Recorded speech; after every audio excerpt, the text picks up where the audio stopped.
La chasse et la pêche, pour moi, c'est rendu une passion. C'est bon. Yes, sir! C'est une activité où est-ce que je veux vraiment me dépasser. It's on. Fish. Oh, yeah! Cuisiner quelque chose que j'ai récolté, c'est une connexion avec l'animal. C'est de vraiment le respecter à 100 %. Je veux montrer la chasse et la pêche sur un nouvel angle.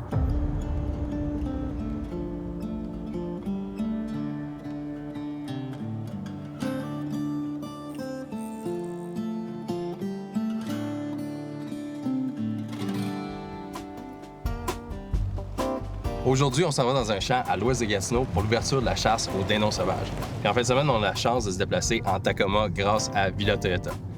Le dindon sauvage, à la base, était présent partout dans le sud du Québec, mais à cause de la déforestation et de la chasse non réglementée, il a complètement disparu dans les années 1800.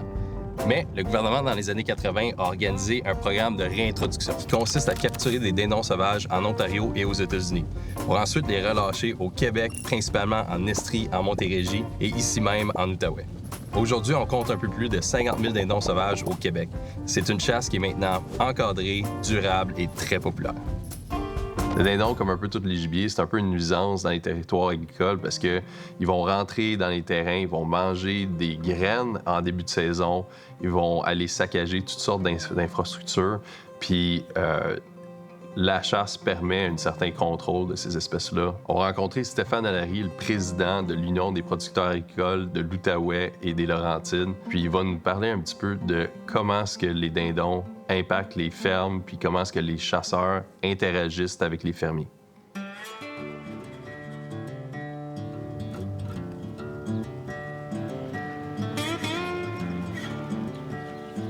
Le dindon a été réintroduit dans les années 80. Toi, as-tu vu qu'il a commencé à augmenter la population? De quoi ça a eu l'air? Bien, les premières années, il y en avait, les dindons, là, mais c'est sûr que là, je te dirais depuis bien proche, 8-10 ans, là, c'est rendu, il y en a trop parce que le matin, ça sort de bonne heure, ça ressort le soir. C'est des petits, ça suit, ça traverse le chemin. Tu sais, il y a plusieurs aspects là, qui peut-être certains aspects positifs, mais nous autres, on commence comme producteurs à trouver qu'il y a des aspects plus négatifs. Là, tu parlais qu'il est rentré un petit peu là, dans la bouffe des vaches, puis qu'il allait picosser là, dans... Bien, nous autres, on a changé, il a fallu changer des choses de gestion parce qu'on avait là, qui allaient jouer dans les bacs d'ensilage de vaches. Et on peut pas tout surveiller. Puis là, on le voit, là, on est même obligé de changer notre gestion de champs où les terres qui sont proches des boisés, c'est plus difficile de faire de la production de maïs. Ils commencent à s'attaquer un peu au soya. Dans le blé, c'est sûr que les dindes, ils rentrent dans le blé, puis là, tout le tour du champ, bien souvent, il n'y a quasiment rien. Ouais. Si tu as un champ, ils disent toujours qu'un tour de champ, ça représente à peu près 10 de ta récolte. Bien, si tu fais 10 de profit, ils viennent de manger ton profit. Il y a certains contrôles que tu peux faire en tant qu'agriculteur. Il y a aussi des chasseurs qui viennent ici. De quoi ça a l'air, ça? Bien, les contrôles, c'est sûr, il faut faire... On respecte les normes, on respecte les lois aussi. Là. Quand ils font du dommage, on nous dit qu'on peut intervenir. Mais les chasseurs, c'est sûr que mon garçon, il s'occupe de gérer les chasseurs. Il y a plusieurs terres, là, ils ont des territoires, fait que là, ils vont chasser. Que ça soit dans le dindon, la période de chasse est quand même assez courte, je trouve. Ouais. Là, nous autres, on trouve qu'il y en a trop encore. Là. Merci infiniment. Ça m'a fait plaisir. Et nous autres, on va aller à notre prospection pour le dindon à l'instant. Là. Bien, je vous souhaite de bonnes chances. Merci. Le dindon, c'est le kick-off de la saison printanière. C'est la première chose qui ouvre dans la saison, c'est la chasse d'interaction ultime. Moi, j'en ai vécu des chasses aux dindons, j'en ai vu des dindons, j'en ai vu rentrer, j'en ai récolté de très proche, mais je veux la faire vivre à d'autres personnes, puis de la façon que moi, je la vois. On a aussi rencontré Francis de Longbeard Hunter. C'est un guide de chasse, puis il va m'aider à me coacher un petit peu, à perfectionner mon art de chasse aux dindons. Où est-ce que tu penses qu'on peut s'installer? On est à 400 pieds de ce que j'ai fait mes plus belles chasses. OK. La prospection, là, le but, c'est quoi? Là? On veut essayer de voir où est-ce que les dindons sont. Tu veux les percher, c'est quoi un petit peu? Explique-moi ça. Là. C'est pour ça qu'on est venu ici à soir. On va essayer d'identifier les endroits où ils vont aller se percher pour préalablement s'installer cette nuit assez tôt. On va laisser la nature prendre son cours pendant à peu près 1 heure. Puis idéalement, les dindons vont être juste au-dessus de nous puis ils vont voler directement dans nos appels.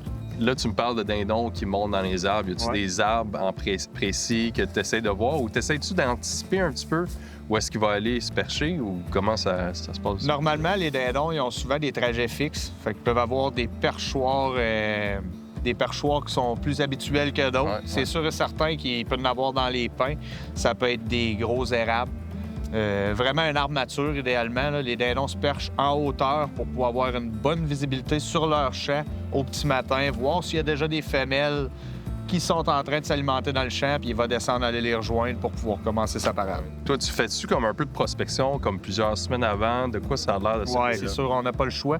Pour pouvoir gérer un peu, voir c'est quoi le cheptel de chaque champ, bien, on va prioriser optimalement les champs où il y a le plus de dindons pour laisser un peu de repos aux champs où il y en a moins. Pour moi, c'est de faire un espèce de cours de perfectionnement, de faire une chasse avec toi. Mais pour monsieur, madame, tout le monde qui veut commencer à chasser au dindon, qui n'ont pas tant d'expérience, à quoi on peut s'attendre d'aller chasser avec toi? Là? Bien, c'est certain qu'on s'attend à un côté éducatif, étant donné que des fois, j'ai des clients qui viennent me rejoindre le soir pour pouvoir observer les dindons jusqu'à temps qu'ils se perchent, savoir l'heure à laquelle ils se perchent. Ensuite de ça, bien, ils vont avoir une idée du positionnement qu'ils peuvent utiliser, l'heure à laquelle ils doivent se lever, évidemment, là, parce qu'on commence très, très tôt. Comme j'ai dit, il faut vraiment être passionné pour se lever à cette heure-là. Optimalement, si dans 2 ou 3 ans, tu me dis « Hey, j'utilise tes techniques puis ça fonctionne, cette année, je veux vraiment m'essayer tout seul », ben moi, ma mission est accomplie direct là. Ben, présentement, on n'a pas perché de dindon, mais clairement, on a vu qu'il était dans le même secteur, le secteur principal d'où ils sont toujours. Fait que si on n'en perche pas, on va simplement installer la tente juste en avant de nous ici, à 400 pieds plus loin, en lisière de la forêt. Ouais. Puis les femelles qui étaient là, qu'on a vues il y a 30 minutes, ben demain, ils risquent d'être justement en avant de nous. Exact.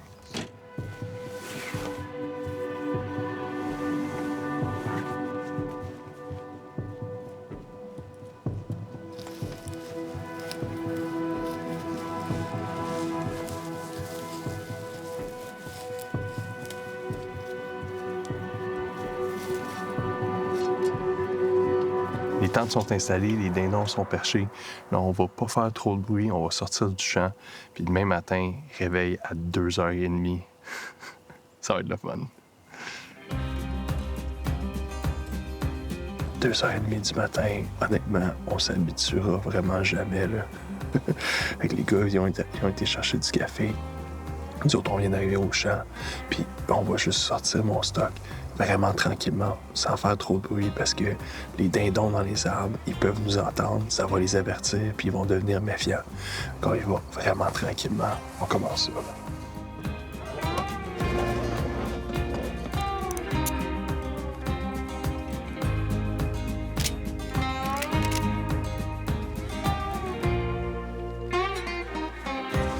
Ready to go? Ouais. OK. On prend 2 chaises, puis on va.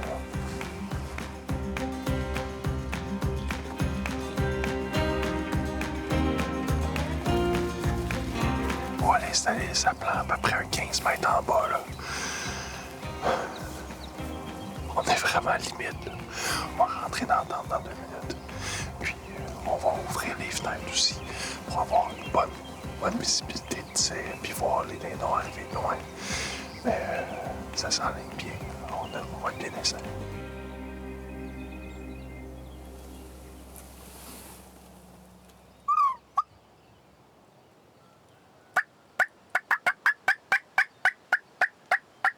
Il est pas loin de 10 heures du matin. Le soleil s'apprête à se lever, puis on n'a pas encore entendu de glougloutement. C'est vraiment pas normal, ça. Il y a une période dans l'année, là, dans la saison de reproduction, où est-ce que le mâle va vraiment aller s'attacher à des femelles. Il y a déjà ces femelles autour de lui, puis il va être un peu moins, disons, bavard le matin, là. Ça se peut qu'on commence à rentrer dans cette période-là. Mais ça veut pas nécessairement dire qu'on peut pas le décrocher de ces femelles, l'amener dans nos aplats pour qu'il soit curieux, puis qu'il aille chercher d'autres femelles. Ah, d'abord, dans le ditch, ouais. OK. Il y a une femelle dans le ditch qui fait la clôture. C'est bon.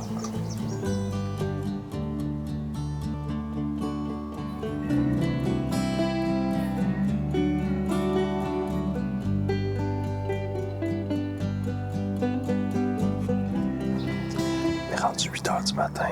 On n'a pas eu de réponse. On n'a pas eu de signe de mort non plus. On a une belle femelle qui est rentrée dans les aplats. On a eu les 3 chevreuils qui sont venus.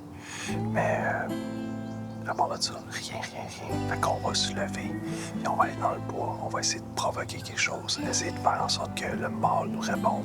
Puis on va aller sur lui. Ça va être excitant, ça.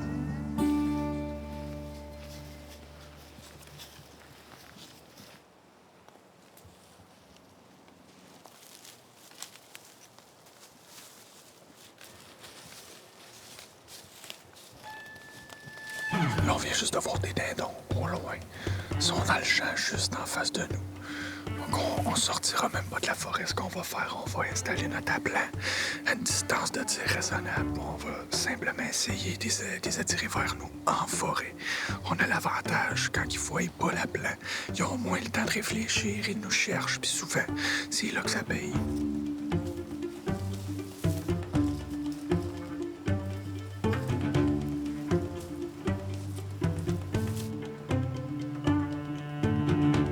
C'est fou, ça jacasse au bout d'à côté de nous autres. Ça gloutte, pis tout. C'est ici qu'il faut être. Donc là, Frank, il va essayer de les caler pis de les amener jusque dans les aplats. Ils sont à peu près à 10 mètres en avant de nous autres. Là, c'est game on.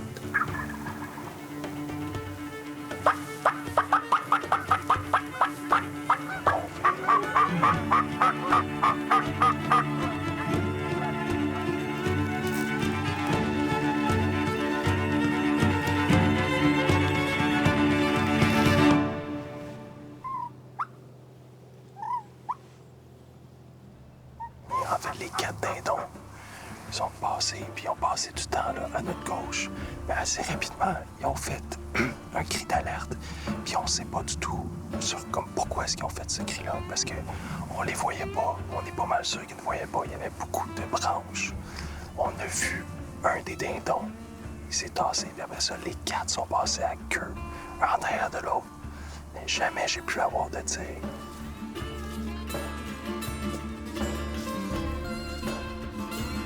Ça a été vraiment proche.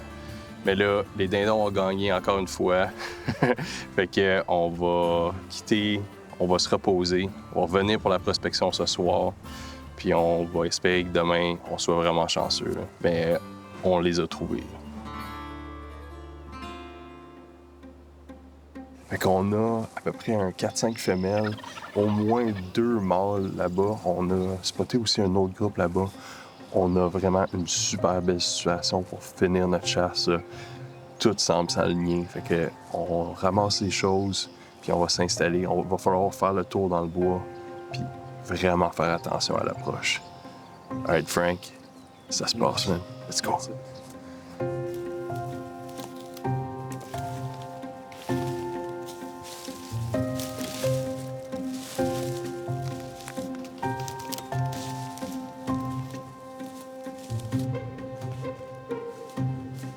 On va faire de quoi de risqué. On va vraiment les provoquer.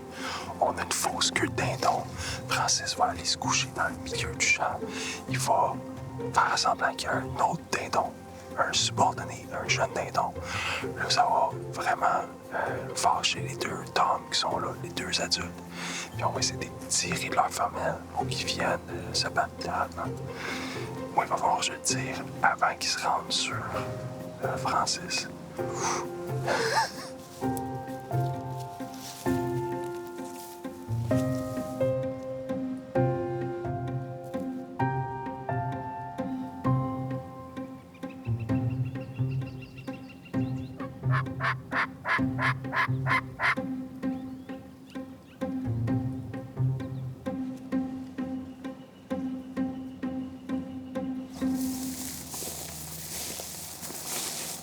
Encore parti. T'es vois plus. T'es vois plus. Non, il était pas là. Directement sorti, il était pas là. C'est ça la chasse. On a travaillé fort, mais à la chasse, on affronte un animal imprédictible. J'ai eu une opportunité de tir, mais les risques de le blesser sans le tuer étaient bien trop élevés. Mais quand on prend le temps d'observer la nature, on y trouve toujours des opportunités. Aujourd'hui, on fait des burgers de dindon au buffalo avec de l'aioli à l'ail des bois, puis on accompagne ça de frites. On va couper la poitrine ici en deux, puis je veux juste qu'il soit légèrement plus gros que mes pains. Là, je vais me prendre un bol, puis là-dedans, on va mettre nos 2 morceaux de dindon, comme ça. Puis on va mettre du lait aussi. Ça va servir de colle un petit peu pour notre farine tantôt. Petite inspiration du moment, on va se mettre de la sauce épicée dans le lait. Puis l'objectif aujourd'hui, c'est de faire ça quand même assez épicé, là. Fait qu'on va aller mettre ça dans le réfrigérateur, puis là, on va continuer le reste du repas. On est prêt pour nos patates. J'aime ça couper quand même assez petit, mes patates, là. On va faire des bonnes petites frites, des petites juliennes, là. Puis l'idéal, là, c'est de couper ça de façon le plus uniforme possible. C'est bien parfait. On va aller mettre ça dans l'huile pour que ça cuise un petit 5 minutes. On va commencer par la sauce buffalo, la sauce épicée comme ça ici. On va se prendre du sirop d'érable. De façon traditionnelle, c'est de la cassonade. Mais du sirop d'érable, là, ça rajoute une petite touche québécoise puis une bonne noix de beurre. Ça va faire la sauce un peu plus onctueuse comme ça ici. On va aller mettre ça dans le micro-ondes, on va l'amener à ébullition, puis même on va le pousser un petit peu plus loin pour épaissir la sauce. La sauce est dans le micro-ondes, on va pouvoir commencer notre aioli. On va mettre un jaune d'œuf dans le pot. Je vais rajouter du jus de citron aussi, ça ici. On va sortir notre ail des bois. Fait que juste les feuilles comme ça ici, je vais les ciseler le plus petit que je peux. Fait que je vais les couper, les hacher. Juste nous mettre ça sur le côté une seconde. Fait qu'on va mettre un petit peu d'huile comme ça ici. L'idéal, là, c'est de mettre un petit filet à chaque fois. On va brasser comme ça ici jusqu'à ce qu'il soit bien mélangé. Ça ici. Puis on veut mettre de l'air dans la sauce. Regardez-moi ça, là. Là, c'est épais. C'est pratiquement comme une mayonnaise. C'est là qu'on va rajouter notre ail des bois. Fait que je vais tout mettre ça. Écoutez, on brasse ça tout le monde ensemble. Puis on va être prêt à cuire nos burgers pendant que ça refroidit. On va travailler sur une farine épicée. Fait que de la farine blanche, on va en mettre une bonne quantité, là, du paprika, puis aussi un petit peu de cayenne. C'est important de saler un petit peu nos ingrédients. On brasse ça. Je vais aller chercher ma poitrine, je la mets dans ma farine. On va bien presser notre farine dessus, comme ça. Regardez-moi ça, comment est-ce que c'est beau. Puis là, on va mettre nos morceaux de dindon. Un beau crépitement, c'est ça qu'on veut. On va laisser une petite distance là, entre nos 2 morceaux. Là. Ouais, on flippe ça. Un petit peu plus cuit qu'on aurait voulu, mais écoute, pas plus grave que ça fait rustique. Lui, il est prêt, fait que je vais le mettre dans mon assiette ici, comme ça ici. Puis, ça qu'à faire, lui aussi, il va être prêt. Je vais mettre ça comme ça ici. On va aller prendre notre sauce buffalo et on va l'asperger directement sur notre dinde. Mes 2 pains comme ça ici. On va prendre notre dindon comme ça ici. Ouf! Comme ça ici. Ensuite, quelques tranches de tomates. On va mettre 3 comme ça ici. Nos cornichons. On va mettre le dessus. Un deuxième dessus. Puis il nous reste nos frites qui sont prêtes, comme ça ici. Notre agencement en bière aujourd'hui, c'est une New England IPA, la Boathouse de La Dérive à Gatineau. C'est une bière là, parfaitement agencée pour ça. Le goût est un petit peu plus fort, mais il y a des notes fruitées qui vont bien balancer le goût fort aussi du buffalo. Honnêtement, là, regardez-moi ce beau hamburger-là. Là. Ah, il me dégoûte dans la main. Ça veut dire qu'il faut que je goûte. Let's go!